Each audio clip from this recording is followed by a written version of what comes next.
What's up guys, gals, and non-binary pals? Welcome back to Art by Flan. Today we are doing something a bit different. Normally when you see me start a video, especially a digital art video, I'm in Tool SAI and I'm doing line art and I'm all ready to go. Well, I thought we'd do something a little bit different this time, and it might be a bit more boring because it's not me actually coloring things. But I wanted to do a little something Pokemon related this week because at the time this video is going up, Pokemon Sun and Moon has been released and I'm probably too engrossed in playing it to even think about making a video. So I made this in advance and I decided to draw my favorite of the new starters, Rowlet. And I'm so excited for this little guy. You guys have no idea. He's so damn cute. Like, I went to Toys R Us this evening, the evening I'm recording this audio, not the evening it goes up, and I found this massive plushie of him. I'm so excited. I paid a little more than I wanted to for it, but I still got a little bit of discount thanks to some coupons and stuff. So I now have this massive Rowlet plushie that I'm so excited and I'm so in love with, and I'm gonna name him and my starter when I'm actually playing the game. I'm gonna name him Gerard. I've decided that. I've decided that his name is Gerard.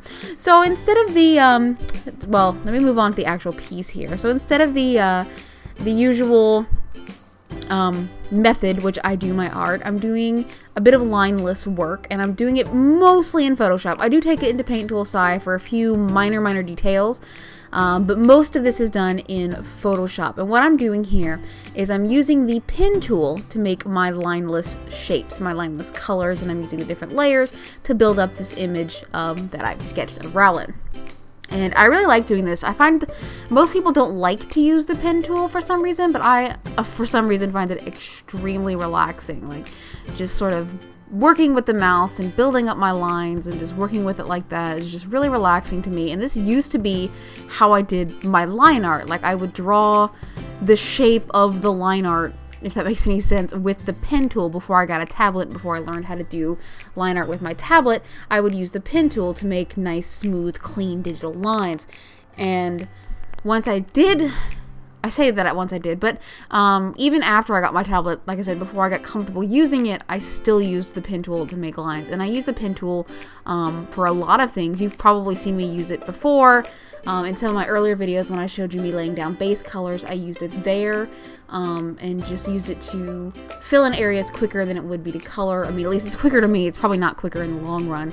But yeah, the pen tool is one of my very best friends in Photoshop. And it's rare that I do a piece that's almost mostly in Photoshop these days.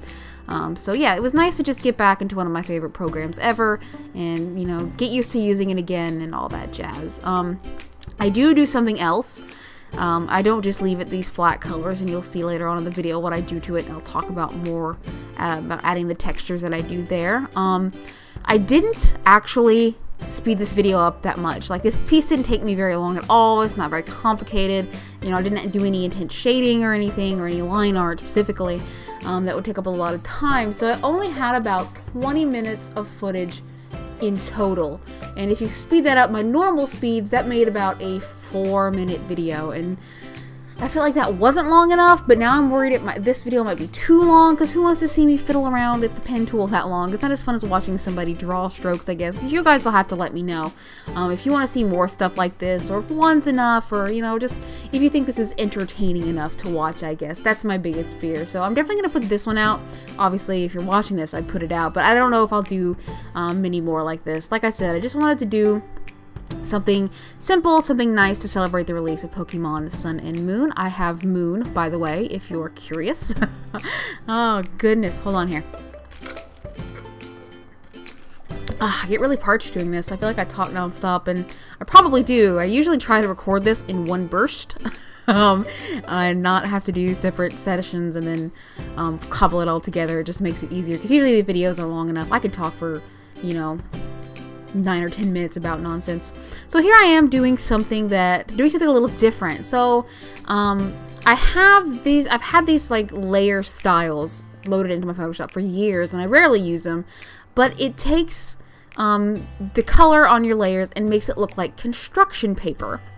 So it applies a construction paper texture, and it adds like a drop shadow to give the illusion that the paper is sitting on top of one another, and sort of takes the work out of having to emulate that yourself, to figure that out and deal with that. The only problem is it comes in a limited number of colors. So I lay it down with colors as close to ROWLET as I can get, and I then change them later to be, I change the details in them much later.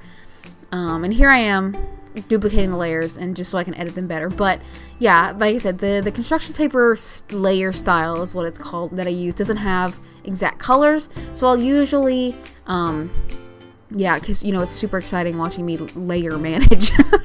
I'll usually take the colors and fiddle with them later on. So that's what I'm doing here, is I'm fiddling with those colors and trying to make it closer to what ROWLET actually looks like. And even off camera, I try and do that and make it even better. Because like I said, I feel like this video is kind of boring compared to my other videos.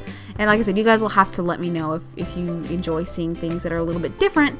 And just the other ways I use digital art. Because the way I do my videos and stuff is not the only digital art tool I have in my belt. I've been doing digital art a long time, and I have a lot of things I could be doing, and well, a lot of things I can do essentially. So I'm taking it into Paint Tool SAI here, just to add a few bits of detail to him, just the little things I feel like that get lost in this, like the little line on his nose and the little line on his like his little toes and his little bow there.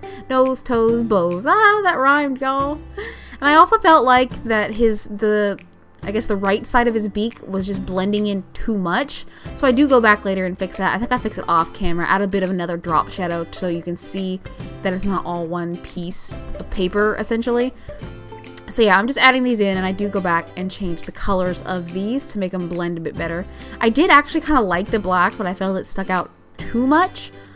So I did go back, and as you can see here, I am blending it in, and I'm just trying to take color from the actual texture to make it blend better.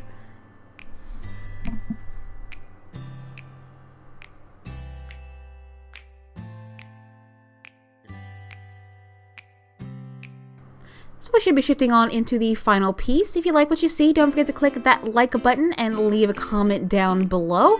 And hey, if you want to see brand new stuff from me every single week, be sure to hit that subscribe button, and you'll get a fancy new video every single Saturday in your inbox.